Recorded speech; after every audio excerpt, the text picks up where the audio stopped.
Hi everybody, today we will talk about how to fix or how to solve the problem of stuck on loading on the application of Pinterest. You will go to settings here as you see and you will click. In this page you will go to apps, default apps, app settings. On above you will search about Pinterest and you will click here. Then in this page of app info you will click on first stop and you will click OK. Here you will enter to the window of storage.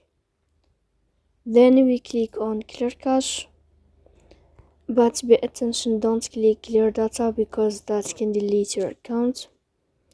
Here you can turn off your Wi-Fi and you can wait a moment to turn on your Wi-Fi again.